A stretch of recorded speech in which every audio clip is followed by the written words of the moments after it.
Nosotros, nosotras, los defensores del territorio, nombramos que la muerte viene de quienes explotan la tierra. Nuestro cuerpo es territorio, y sin ello, las ciudades son mero cemento. El territorio sostiene la vida. Defender el territorio es hacer que florezca la vida. Hacer que florezca la vida es una responsabilidad colectiva. Si se destruye el territorio, se destruye toda la comunidad.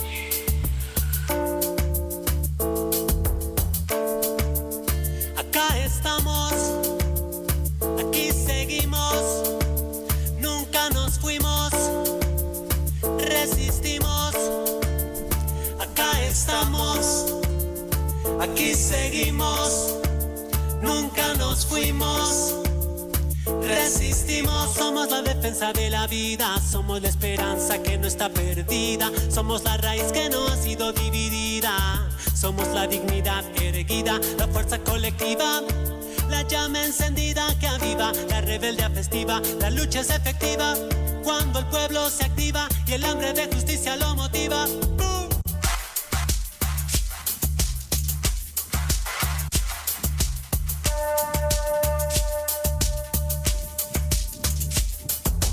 Me kombuche, akutule lupu peñi pulañe, guariame molegu, café con puche, le fume mongelengun con pupale jin, quiñe mapuche tukun, amuya itajin, fuma puche rakisuan, pasian tunta inchita, indusugumentual petul, katule jin, famuta famule jin, peumagen, fuma puche futa piu kene jin.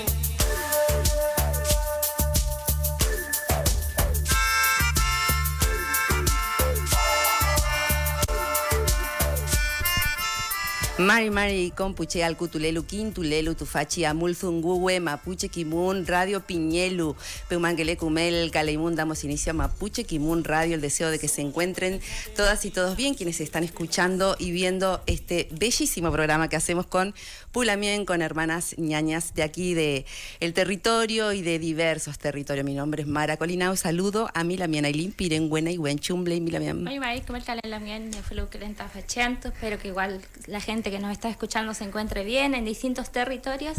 Estamos muy contentas porque se va ampliando el círculo y compartiendo la palabra y bueno, intercambiando con la gente de alguna manera.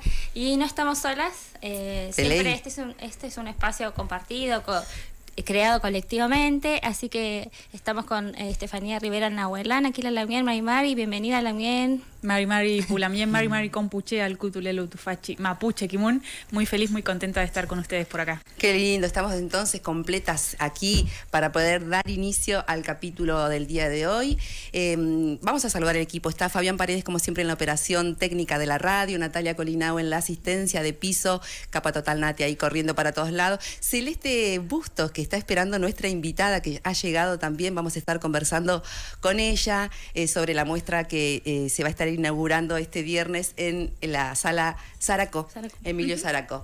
En el control de televisión está como siempre Orlando Enriquete, gracias Orly. Gracias, es un capo también Orly siempre, está Juan Pablo Salas, Eli Martín, está también Luis Randone, como siempre un equipo enorme de radio y televisión del Neuquén haciendo posible que estemos al aire a través de la radio RTN, aquí nuestro espacio, nuestra casa, a través de la red provincial de radio saliendo en todos los territorios.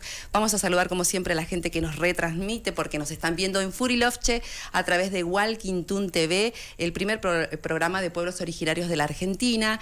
También nos están viendo, nos están escuchando en realidad a través de Radio FM Pocahuyo, 91.1 de San Martín de los Andes, así que le moria Pulamien para aquella gente que nos está escuchando en el territorio.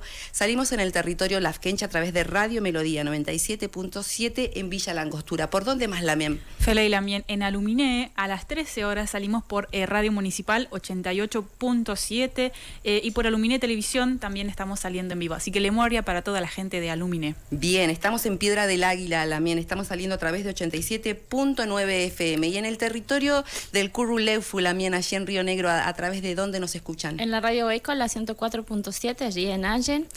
También en Furilovche, en la radio comunitaria Los Coihues, aquí en Las Perlas, en Radio Quimonche.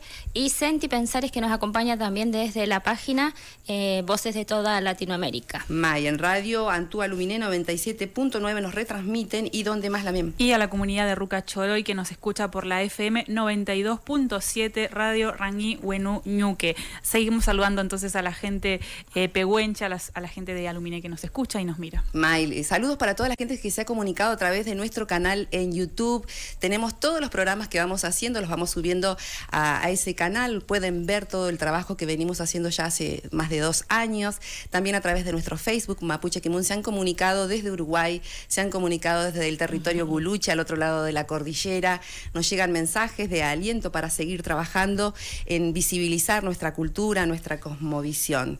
¿Qué les parece si comenzamos con el recorrido? Fele Lamien, tenemos como siempre a la Lamien Anaí Rayen Mariluán, que es cantora, y ella tiene una columna en este espacio que se llama Ayecan, Sonoridades y Música Mapuche. Nos va a acercar una entrevista, si les parece, la escuchamos. May.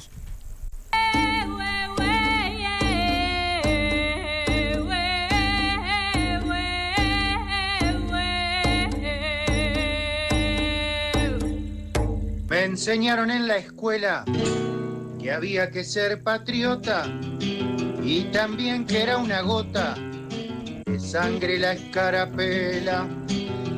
Pero el Estado revela de nuestra historia la esencia, asesinan con violencia al indio aún perseguido y que aún no ha comprendido dónde está su independencia. Escuchamos a Wilson Salsinkovic, un compositor, payador, que desde su poesía tiene cómo rebatir los discursos nacionalistas. Preguntándonos acerca de los vínculos que lo acercan a los pueblos originarios, esto nos decía.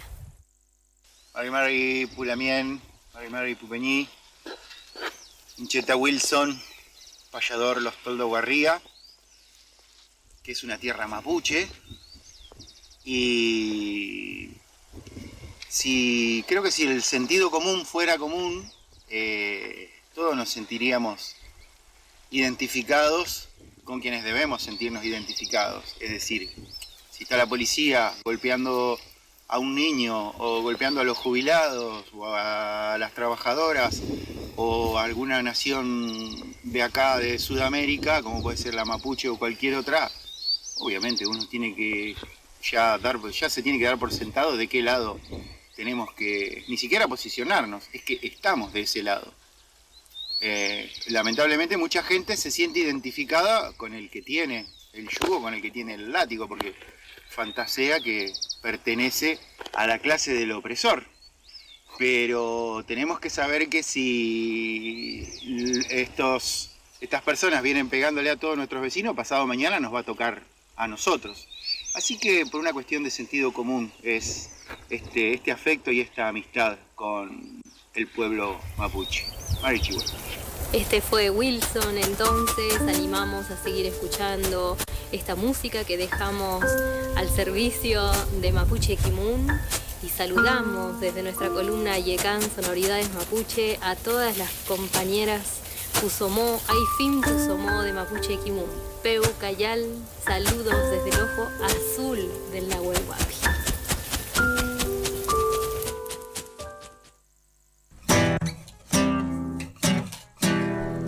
Dicen que es anacronía cuando hablamos de etnocidio, que el término genocidio por entonces no existía.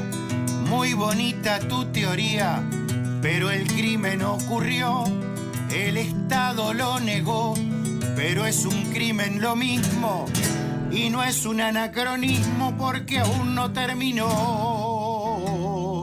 Con esta teoría en mano, no podría este buen señor hablar de nada anterior al idioma castellano. El discurso es un tirano que hace que el crimen se asombre. Es la negación del hombre, un arma muy peligrosa. Siempre es primero la cosa, después se le inventa un nombre. Mapuche Kimun Radio, proyectando el conocimiento ancestral. Bien, agradecemos a Anaí y también al payador, porque la verdad que son temáticas que está buenísimo poder ponerlas en música, ¿no? Y ampliar. Sabemos que, bueno, también hemos escuchado las repercusiones que tiene la música que pasamos y queremos ampliar la mirada, ampliar el espectro también musical. Y bueno, también en eso de ampliar la mirada, nosotras en este programa estamos bien enfocadas en visibilizar la realidad de las mujeres, la violencia de género. Este programa va a estar abocado especialmente a una temática que nos afecta y nos interpela. Estamos a pocos días de que el Día Internacional de la Lucha contra la Explotación Sexual y Trata de Personas, que es el 23 de septiembre. Y bueno, nosotros queríamos enfocarnos sobre esa problemática, sobre ese tema. Y por ello, Estefanía Rivera Nahuelán en su columna nos va a ofrecer ahí un análisis, una reflexión, una mirada. También vos trajiste este tema para poder conversar. Feleila, bien, quisiera a partir de esa fecha y de las recientes investigaciones que hacen, digamos, de los investigadores que investigan el pueblo mapuche, justo encontramos un artículo que tiene que ver con esto, que se denomina La horca y el prostíbulo, algunas alternativas para las mujeres indígenas repartidas en Buenos Aires en 1883. Es decir, como ya el título lo dice, una de las condiciones de vida, una de las condiciones que van a sufrir las mujeres indígenas que van a ser llevadas a la fuerza a Buenos Aires, arroja esta reciente investigación, que van a ser, digamos, colocadas en un prostíbulo. Además de toda la violencia que van a sufrir, van a ser ese lugar, es un punto de llegada de muchas mujeres. Por eso quería traer esta investigación hoy. Es de Pablo Arias, él es historiador, es investigador y bueno, doctor en historia, así que si les parece vamos a escuchar cómo él nos presenta este trabajo y lo comentamos. Mari Compulamien, Mari Compupeñi. Hola compañeras y compañeros, soy Pablo Arias, historiador, y voy a presentar el artículo La horca y el prostíbulo, algunas alternativas para las mujeres indígenas repartidas en Buenos Aires, 1883. Este artículo forma parte de un trabajo mayor en el que se reconstruyen parte de la vida de algunas mujeres, niñas, incluso un lancero, que fueron repartidos, distribuidos en Buenos Aires en aquella década de 1880. El caso particular del que se habla en esta ocasión es la historia de una mujer mapuche de nombre desconocido que se quitó la vida en un domicilio porteño en la calle del Olvido, número 670. Del Olvido, así se llamaba la calle que hoy se conoce como Sánchez de Bustamante. Y bueno, en principio una historia semejante parecería condenada a quedar para siempre ahí, en el olvido. Y contra esa condena empezamos la investigación.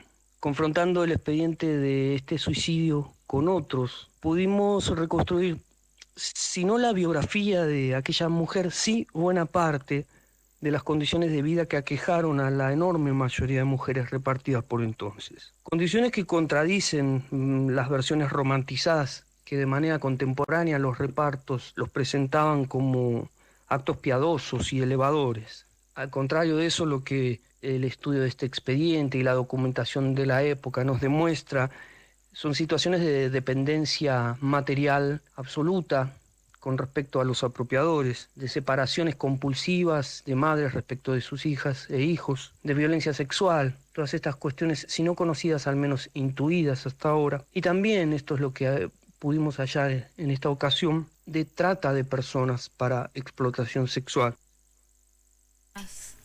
Bueno, era la voz de Pablo Arias que nos está contando sobre este artículo, La horca y el prostíbulo. Nosotras, es novedoso y nosotras le estuvimos preguntando por qué en la historia argentina y en la historia del pueblo mapuche, esto sigue causando, digamos, un cierto asombro, es novedad, y cómo en las investigaciones o en el proceso de investigar esta historia de las mujeres y de la violencia que sufren a veces queda muy oculta. Él nos responde que, bueno, existen diferentes explicaciones que nos darían quizás luz a esta respuesta. Así que si les parece, seguimos escuchando a Pablo, que nos cuenta por qué esto es novedoso, por qué es nuevo y por qué antes no se había investigado ni dado la luz. Así que los escuchamos. El estudio de este expediente y su confrontación con otros documentos nos demostró a través de numerosos casos que abusos y violaciones de mujeres indígenas eran moneda corriente en esta década de 1880. No solo en los campos de batalla, no solo en el momento del ataque, sino también en los campos de concentración donde las prisioneras fueron confinadas e incluso en los domicilios donde fueron distribuidas, hallamos casos de violaciones repetidas, abusos de toda la haya, intentos de lo que hoy denominaríamos femicidio. Para explicar la vida de esta mujer, también fue necesario indagar en la quita de niños, de hijos e hijas, que dicho sea de paso, según la legislación internacional hoy vigente, es un acto caracterizado como genocida, ¿sí? Cuando se sustraen hijos e hijas de un grupo o de un pueblo, se está socavando su posibilidad de proyectarse en el tiempo, de reproducirse socialmente, de reproducirse históricamente. Y encontramos que en la propia época hubo quienes condenaron o se opusieron, se manifestaron disgustados y juzgaron negativamente a esta práctica, pero no tardó en imponerse de manera hegemónica un discurso que las entendía como prácticas crueles pero necesarias. Así se decía en la sociedad porteña de la época. Y asimismo ocurre con el suicidio, que es uno de los tópicos principales que estudiamos en este artículo. El suicidio también debe, entendemos, ser interpretado en estas circunstancias como un acto genocida, porque dadas las condiciones de opresión en que se producían estos actos, no deberían entenderse como enteramente voluntarios, sino que se trataría de suicidios inducidos, empujados por el maltrato impiadoso y sistemático de la sociedad captora. Finalmente, como anticipamos, en esta investigación nos encontramos con una sorpresa, algo de lo que no teníamos conocimiento, que es el hecho de que en pleno centro de la ciudad de Buenos Aires existían prostíbulos donde se confinó a mujeres indígenas que habían sido distribuidas, capturadas en La Pampa, Patagonia, también el Chaco y distribuidas. Finalmente, para terminar, me interesaría hacer un breve comentario respecto a una pregunta que me hicieron las compañeras de RTN sobre el por qué emerge este dato, este conocimiento ahora, 140 años después. ¿Por qué recién ahora tenemos la prueba y el conocimiento de que existieron estos prostíbulos? Pienso que ha de haber muchas causas, pero que una de ellas puede ser el hecho de que nosotros los historiadores, los etnohistoriadores, venimos de todos modos desde hace mucho tiempo prestando una especial atención a los líderes, incluso al interior del pueblo indígena. Conocemos al dedillo las biografías de Calfucurá, Namuncurá, Ñancucheo, Saehueque, y esto no está mal, y esto es un conocimiento fundamental, pero lo que sí está mal es creer que en esas vidas de grandes líderes se cifra la historia de todo su pueblo. Así que bueno, espero haber contribuido con esto. Como les decía, sentí la obligación ética de hacerlo público apenas encontré estos documentos. Les agradezco la posibilidad de compartir mi palabra con ustedes y les mando un inmenso saludo. Era la voz de Pablo Arias comentando sobre la horca y el prostíbulo y reflexionando sobre por qué esta historia no había salido a la luz y por qué, digamos, es ahora novedosa.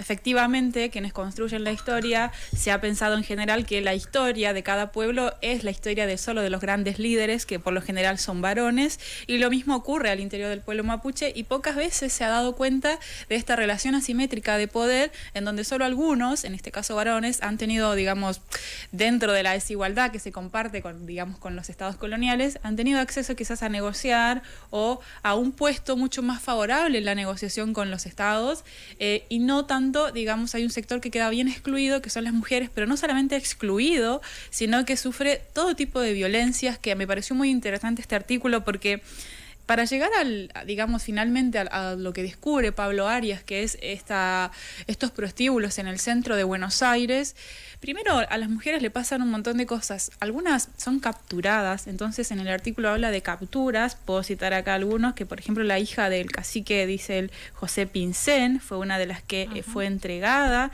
pensando que iba a tener una mejor vida si era entregada. Entonces cita a Pinsén, que dice, pensó que entregarla a una familia de Buenos Aires sería su mejor destino. Entonces hay una mujer que no se le pregunta nada, sino que es directamente entregada, pensando su padre que era el mejor destino. Todo esto en un contexto de violencia ya más general. Claro. Y otro ejemplo, Manuelita Rosas Namuncurá, quien también es capturada, y su padre le escribe a Conrado Villegas, que tiene muchos nombres, muchas calles, le suplica tenga la bondad de devolverle a su hija, por favor, porque la madre se encuentra enferma a causa de esta llevada. Está citado textual. La madre estaba muy mal a causa de que se habían llevado a Manuelita Rosas Namuncurá. Es una seguidilla de violencias que termina finalmente la historia de este artículo, que nos la pueden pedir, la encuentran en internet. Termina con este caso, con un suicidio. Y antes de abrir el debate me gustaría leer una cita, porque ¿qué es lo que lleva a una persona a suicidarse? ¿Sí? En este caso, digamos, en el expediente policial, muchos testigos afirman que se había suicidado porque le habían robado a su hija.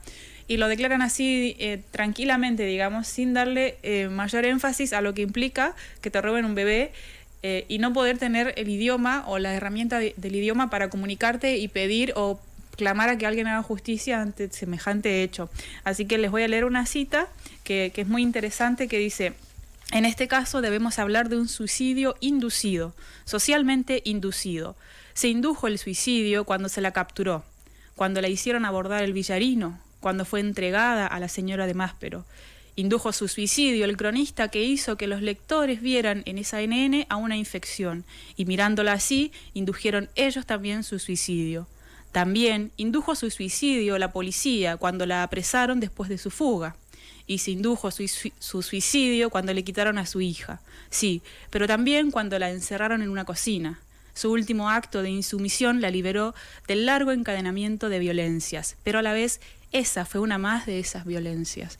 Es decir, esa red de violencia una tras otra que sufren las mujeres, no logra dar con el nombre finalmente del historiador, pero sí logra dar con esta red de prostíbulos de mujeres indígenas en Buenos Aires. Y nos deja reflexionando sobre un montón de situaciones. Fele y Lamián. En principio, gracias por traer esta temática, gracias a Pablo Arias por poder socializar esto que es tan importante, ¿no? Visibilizar estas violencias que las mujeres sufrieron, además de esa gran violencia que implicaba el genocidio. Recordamos que nuestros ancestros fueron llevados a Buenos Aires para ser repartidos como los niños y las niñas, como peones, como sirvientes, y las mujeres también, pero bueno, poder ver que nos echen luz sobre estos hechos de que existían prostíbulos y estas redes de entrega de las mujeres, realmente nos interpela, es fuerte. Sí. Es fuerte, aparte, es importante también el lugar de la academia o de los investigadores en este tema de eso, de la responsabilidad ética que decía y de socializar, ¿no? Que no quede como una cuestión de investigación solamente, porque esto tiene repercusiones en la reconstrucción de la identidad que estamos haciendo nosotras, digamos. Se ve que hay que profundizar más porque hay algunas historias que no solo se han negado, sino que seguimos siendo invisibilizadas, ¿no? en esos procesos. Y por eso también hay que trabajar sobre las memorias del dolor, digamos. Nosotras que estamos haciendo un proceso de reconstrucción tan fuerte e identitaria, digamos, y no es la historia de las mujeres mapuches, sino es la historia de fundantes de estos estados también, digamos. Entonces como que también hay que... Bueno, seguimos como ampliar la mirada más reflexiva, más también de qué manera, porque muchas veces también se ve como la historia ya pasó, ¿no? O sea, la historia nos dejó marcas muy recientes, ¿no? No es algo que haya pasado. También estamos en ese caminito, no sé si... Me parece que es re fundamental lo que hizo Pablo de socializar la apertura y ojalá que pueda seguir circulando el artículo y se siga investigando. Exacto. Porque seguramente habrán muchas más mujeres que ni siquiera tienen nombre, o sea, son NN como la historia que nos trajo Pablo a través de su investigación. Fele, hay esta historia de esta mujer, evidentemente era la historia de muchas mujeres y también forma parte del pueblo mapuche. Es decir, no solamente tenemos la historia de grandes protagonistas, sino que también tenemos las historias de mucho dolor, de mucho sufrimiento y de muchas mujeres que, digamos, tienen esta situación. Ya estaba la creencia en esa época de que al quitarle el hijo a una persona, eso iba a erradicar la ideología o la pertenencia de ese bebé, de ese nene, a lo que sería algo que estaba mal. En este caso estaba mal ser mapuche, ser indígena. Entonces, si le quitaban los hijos, estaban haciendo un bien al mismo pueblo mapuche. Lo decía, no sé, Sarmiento, por ejemplo, en la época. Era un mal, o sea, era algo triste, pero necesario. Es decir, ellos veían en Buenos Aires, quienes nos están viendo habrán visto que estaban las fotos de Buenos Aires de la época. En esos espacios se distribuía la población originaria y ahí eran separadas las familias, es decir, se le quitaban a los hijitos a las mujeres, y ellos, los que miraban la opinión o los diarios, a algunos les parecía un acto de crueldad, pero finalmente terminaban diciendo, bueno, es necesario. Y esto te lleva a muchos otros periodos de la historia, a muchos otros momentos de matanzas y, bueno, episodios genocidas en donde la separación de las madres de los niños es como política de Estado, ¿sí? Porque hay algo que se intenta cortar y parece que es biológico, y es necesario recurrir a esta violencia. Y lo seguimos asistiendo acá en Argentina hasta la última dictadura, cuando también se fueron, digamos, separadas muchas madres de sus bebés. Así que nada, podemos hacer como muchas relaciones en distintos momentos históricos, pero lo que quería traer a colación es que las mujeres también estamos en una situación asimétrica al interior del pueblo mapuche. En realidad recién estamos empezando a contar esto, pero hay un sinnúmero de violencias o quizás de escasos espacios de participación en el cual no estamos pudiendo ocupar, o de a poco empezamos a dar cuenta de eso, y por eso es importante y es necesario seguir investigando en este aspecto. Así que nada, era eso, esa es la reflexión. Leila Mien. De hecho, trayendo esto que decís a la actualidad, hoy en lo que es Neuquén, la provincia de Neuquén específicamente, se viene trabajando en la ley, bueno, está ahí todavía en legislatura sin tratamiento, a pesar de todas las gestiones, pero la ley del protocolo de consulta libre, previa, informada y su necesario consentimiento, ¿no? Esto habla de que exista la consulta tal cual lo indican los tratados internacionales, la Constitución Nacional, para llevar adelante proyectos en los territorios originarios. Tiene que haber una consulta y un consentimiento por parte de los pueblos, ¿no? De las comunidades, de cada uno de los espacios que se ven afectados. Ese es un proyecto que está ahí esperando ser tratado, pero lo llamativo de esto es que no esté incluido el artículo número 18, que es lo que vienen motivando, promoviendo principalmente nuestras lamiendas del territorio lafkenche, ¿no? Este artículo 18 que fue sacado, que no fue contemplado dentro de este proyecto, habla justamente de garantizar la participación de las mujeres y los jóvenes mapuches en las decisiones en sus territorios. Esto nos hacemos eco porque justamente es un pedido, es una necesidad de las mujeres originarias hoy, en la actualidad, acá trayendo estas invisibilizaciones, esta negación de espacios de poder a la actualidad. Así que queremos hacer también eco de esta necesidad, ¿no? Que en la actualidad, para poder hablar de derechos, las mujeres también tienen que estar contempladas, los jóvenes también tienen que estar contemplados, tal cual lo indica nuestra propia cosmovisión. Leila Mien, bueno, vamos a seguir compartiendo, ¿no? La idea también es de ver en este espacio, nosotros nos preocupamos también desde el arte, qué es lo que está proponiendo el arte. Y el arte, a través también de la producción audiovisual, está proponiendo ese compromiso con la realidad. Y justamente aquí en Neuquén se presentó una película que se llama Nuestra venganza es ser felices, de Malena Villarino, que también trata sobre esta problemática, sobre esta temática de la que estamos abordando.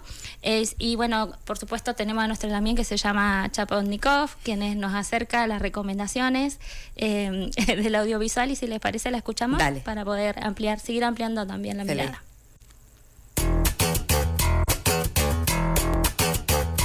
Mari Compulamien. En esta oportunidad les traigo el relato de la directora Malena Villarino, realizadora integral, quien dirigió el documental Nuestra venganza es ser felices, que se estrenó el 30 de julio de este año. Es un largometraje documental y cuenta la historia de Sonia Sánchez, sobreviviente de la trata de personas y actualmente militante contra la explotación sexual. Traigo esta temática ya que el 23 de septiembre es el Día Internacional contra la explotación sexual y la trata de mujeres, niñas y niños. La semana pasada estrenaron acá en el Cine Teatro Español y tuve la oportunidad de ir a verla. A continuación la escuchamos. Soy directora de cine, pero sobre todo realizadora integral. Hacemos muchas cosas, desde los guiones, el montaje, dirigir, hacer la investigación, en mi caso la música también. Así fue como llevé adelante el proceso del documental Nuestra venganza, ser felices. Bueno, igual por supuesto que lo hicimos acompañadas de un equipo técnico reducido que también se comportó de forma realizadora integral, porque han hecho todo y lo han dado todo y lo siguen dando. Nuestra venganza, ser felices estuvo en Neuquén. Es un documental sobre trata de personas y explotación sexual, cuya protagonista es Sonia Sánchez. Lo que decimos es que no es una biografía de Sonia, es un ensayo documental sobre todas las violencias hacia todas nosotras, las mujeres, las niñas y las diversidades. Y bueno, por eso también está generando el impacto que genera. Lo que pasó en Neuquén fue maravilloso. Nosotras siempre hacemos las funciones, siempre articulando con el territorio, porque bueno, siempre sale de todo, ¿no? De todo tipo de explotaciones, desde las laborales hasta las sexuales, muchas veces intrafamiliares, hasta los abusos propiciados por la policía y el Poder Judicial. Lo que siempre decimos, no es solo la cantidad de gente lo que importa, sino bueno, lo que se genera, ¿no? Las charlas, el pensamiento, el debate, el poder unirse, porque también es muy maravilloso, así como sale a la luz un montón de miserias y de explotaciones, bueno, también salen a la luz un montón de luchas que en realidad están entrelazadas y bueno, y nos estamos entrelazando, nos estamos volviendo a formar nodos de resistencia a lo largo del país, porque además la película está teniendo un recorrido federal. Y lo que me motivó a hacer un documental sobre explotación sexual, fui artista callejera muchos años y viajé por distintas partes del mundo, y lugar al que iba, lugar donde se veían chicas prostituidas de todas las edades. Entonces, bueno, siempre fue algo que me angustió y me hizo mucho ruido. Y bueno, y ahí decidí encarar este tema, hacer un guión, empezar una investigación sobre la explotación sexual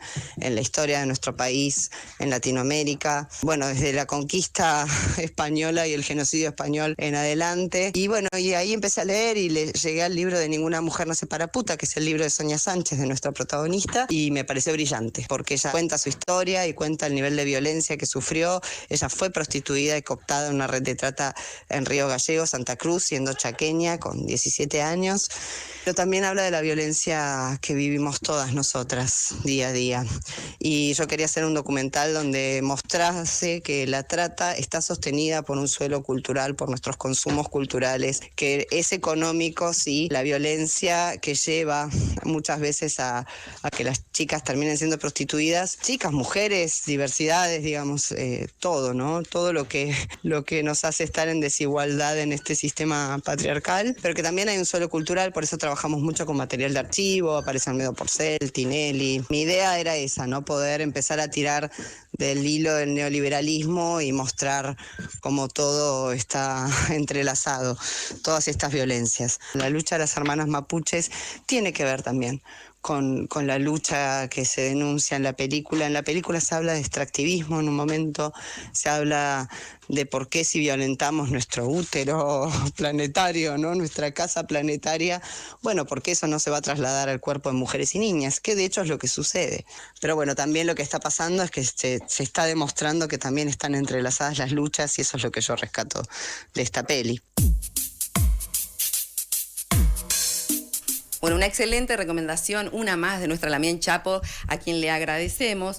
Bueno, y les queríamos comentar que en el día de ayer se realizaron 3 acciones por parte de la Confederación Mapuche del Neuquén en 3 territorios, en la zonal Ranguinche, Quimun, también aquí en Traunco y donde más en el territorio Lafkenche justamente. Desde allí las mujeres están impulsando, como les decíamos, esta necesidad de incluir el artículo número 18 que garantice el derecho de las mujeres y los jóvenes a tomar decisiones, y tenemos el testimonio, la palabra de Noelia Buenumil, quien es Inalonco de Sulof, el Lof Melo, y también es la coordinadora zonal Lafkenche. La escuchamos. Estamos desde el Consejo Zonal Lafkenche, acá a la altura del kilómetro 2080 de la Ruta Nacional 40, exigiendo por nuestros derechos constitucionales, nuestros derechos mediante de tratados, mediante de convenios. Exigimos al gobierno de la provincia del Neuquén a que cumpla con las promesas, con las mesas de trabajo que hemos realizado desde hace mucho tiempo. Exigimos el relevamiento territorial, las carpetas técnicas de nuestras comunidades, el registro de comunidades mapuches en la provincia del Neuquén. Exigimos la ley del protocolo de consulta previa, libre e informada y el agregado del artículo 18, donde garantiza la participación de las mujeres y adolescentes en la toma de decisiones y en la consulta previa. Esto es lo que le pasa al pueblo mapuche cuando nos exponemos. El peligro, el racismo, el fascismo están dentro de nuestras comunidades, dentro de nuestros pueblos. La verdad que no tenemos otra medida para tomar más que el corte de ruta. Bien, ahí estábamos escuchando el reclamo, la demanda de Noelia Huenumil. Le mandamos mucho, Nehuen, y bueno, llamamos siempre a la reflexión, ¿no? El racismo se tiene que terminar, necesitamos poder vivir en un estado de derecho que contemple realmente que garantice justamente todos estos derechos que ya han sido consagrados después de una larga lucha de nuestros pulamien. Nos vamos a ir a la música, ¿les parece? Nos vamos a la música y ya regresamos.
Seguimos en Mapuche Kimun Radio, se amplía el círculo, decimos Pulamien, porque tenemos una invitada, una ñaña a la que le tenemos mucho cariño y estamos contentas de acompañarla. Le contamos a la gente, Celeste es artista visual, fotógrafa, es profesora en filosofía. Esta muestra que va a realizar en la sala Emilio Zaraco. Bienvenida, Celeste Bustos, Chumley Miam, ¿cómo estás? Gracias, bien, bien.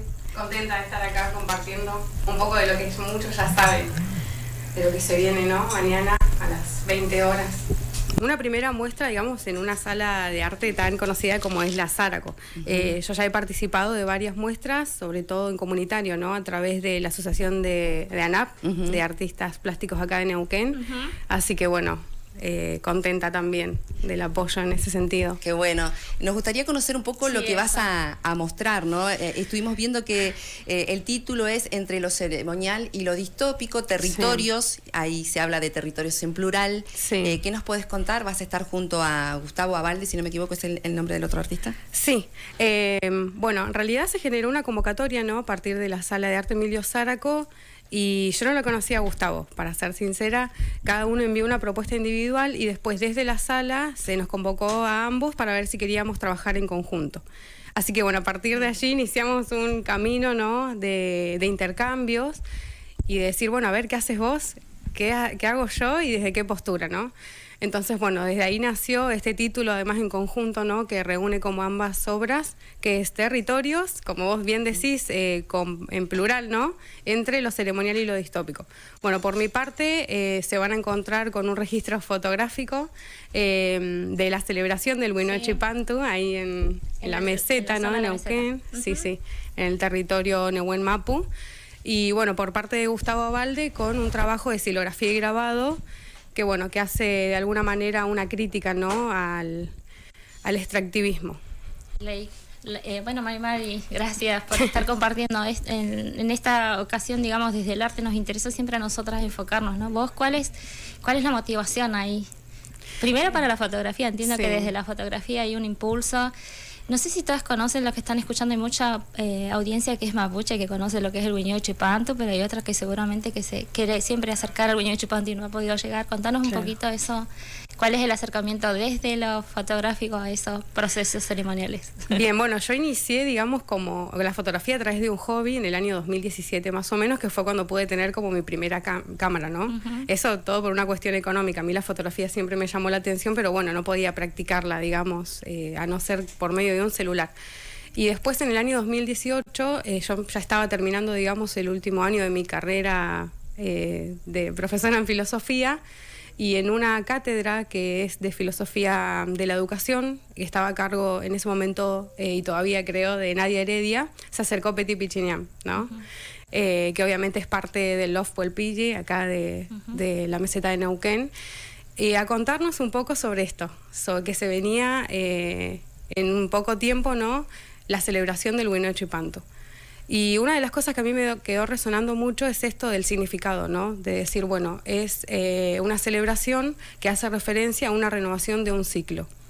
Y fue en realidad como muy loco decir, bueno, es una celebración, sí, propia, perteneciente a la comunidad mapuche, al pueblo mapuche, pero que en realidad no afecta a todas las personas porque justamente estamos habitando este territorio, ¿no?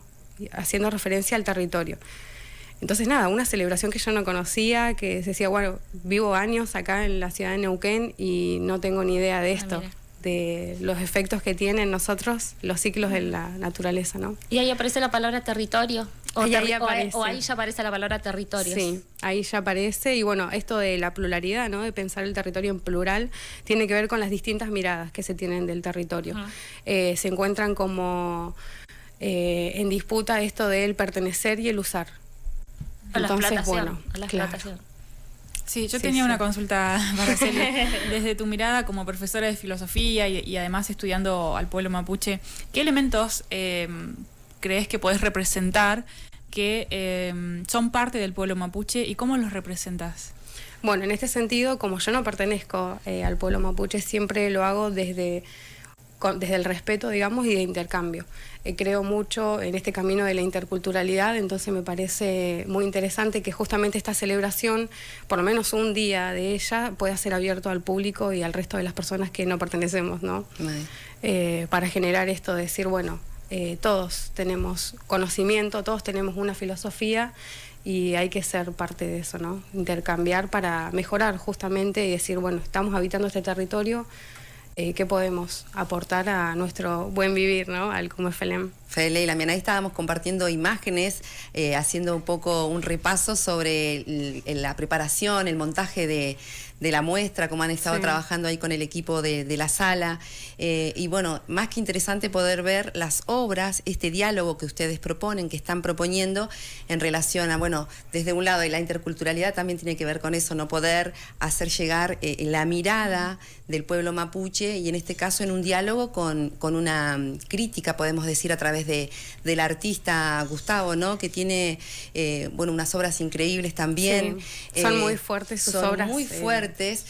No quiero dejar de mencionar la preocupación hoy de nuestras Lamien, de la gente que habita el territorio en Sausal Bonito, porque hoy se está viviendo una sismicidad enorme en aquel territorio que tiene que ver, según los estudios de la universidad, con la sismicidad inducida en relación al fracking, ¿no? Así que creemos que es más que importante poder visibilizar en este caso también a través del arte esta necesidad de interpelar a la sociedad, si nosotros podemos naturalizar estos atropellos contra la naturaleza que son parte de nosotros también, ¿no? Así que más que interesante la propuesta que hacen Lamien, estuvimos recorriendo ahí, se van a encontrar con la fotografía de Celeste, pero también con una instalación que está pensada desde la manera mapuche, Lamien, ¿verdad? Sí. La instalación no estaba, digamos, como un proyecto así, desde el inicio en el proyecto, pero fue como decir, bueno, vamos a darle materialidad un poco a las fotografías, ¿no? Para que la gente, de alguna manera, que nunca se pudo acercar a lo que es la celebración del Winoy, diga, bueno, ¿de qué se trata, no? ¿Por qué está todo esto acá? ¿Qué significado tiene?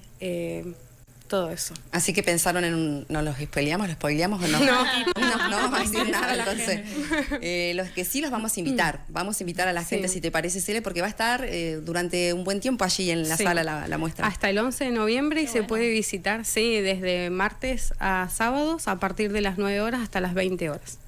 Bueno, es entrada libre y gratuita, y bueno, nosotros queremos hacer que la gente también que conozca esta posibilidad de a través del arte poder seguir interpelándonos y seguir conociendo un poco más de nuestra cosmovisión. Me llama mucho la atención esto de qué miradas tenemos sobre los territorios, ¿no? Lo que están proponiendo, y también la cuestión de cómo aporta el arte a estos procesos de construcción del Comefelen. No sé, eso me parece como que también es un gran desafío, y qué bueno que esté en los espacios, la apertura de los espacios aquí en Neuquén para poder que los artistas puedan expresarse y que nosotros podamos disfrutar de eso y ampliar un poco ahí también estas reflexiones que son también tan necesarias en ese tiempo. Sí, y sobre todo, bueno, mi camino específicamente en filosofía es el de la filosofía de la liberación, ¿no? Que es una filosofía que nace en los años 70 a través de autores como, bueno, Enrique Dussel, Andrés Roy, por ejemplo, ¿no? Y los invitan a pensar esto de dejar de lado el eurocentrismo, que tiene que ver un poco también con el trabajo de Gustavo, considero yo, en relación al extractivismo, esta mirada, una única mirada de cómo se hacen las cosas a través de un progreso que, bueno, nos ha traído los problemas que tenemos hoy, ¿no? En relación al territorio. Entonces, reflexionar un poco sobre eso desde una filosofía crítica y también desde la periferia, que somos nosotros quienes fuimos la primera periferia, digamos, de lo que vendría a ser la filosofía.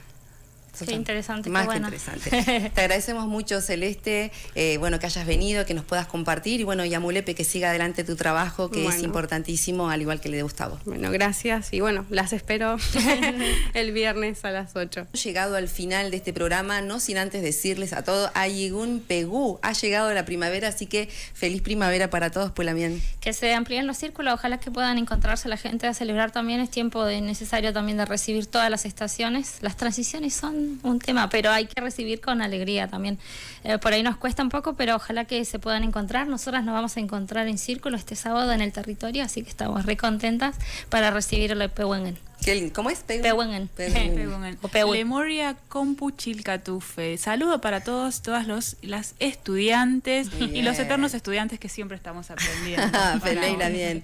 Bueno, que sea un lindo tiempo para todos y todas. Nos despedimos. Cele, te agradecemos un montón. Esperamos que mucha gente mañana se acerque entonces a disfrutar de territorios. Le agradecemos a todo el equipo de RTN, a Nati Colinao, a Fabi, a cada uno de los compañeros que hacen posible que estemos al aire, y también, por supuesto, a la gente que nos escucha, que nos ve, que nos hace llegar siempre un cumene buen aliento de poder seguir adelante en este trabajo que venimos haciendo con nuestras Lamien de los diferentes territorios.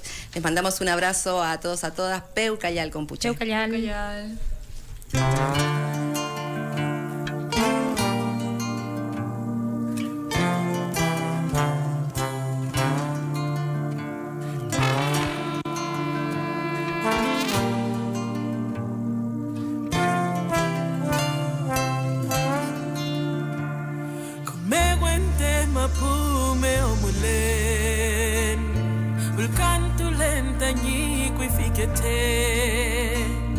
Hey monta muelurpun tu fati ul kantun winyo al kuto yinta insumun tinye antual kutu ni peu mameu ni ya tu me que che papai tanyenya no ael tain mapun sungun koma puerto tu y mi guillatun.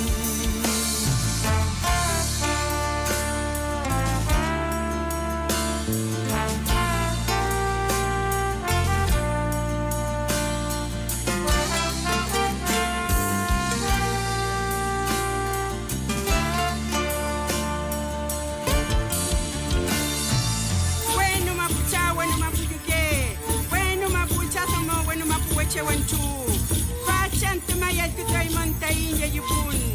Ay man mutare kulwayin, kul topetayin ke wunti tingafuyin. Mulyo kontre, biu ke konpetayin sumun. Reme chine wentu chabrayayin tayin mapuchengen, fachi mapumeo. Mule petayin yatun, mule petayin ya yupun, mule petayin kamarikun, tayin ko.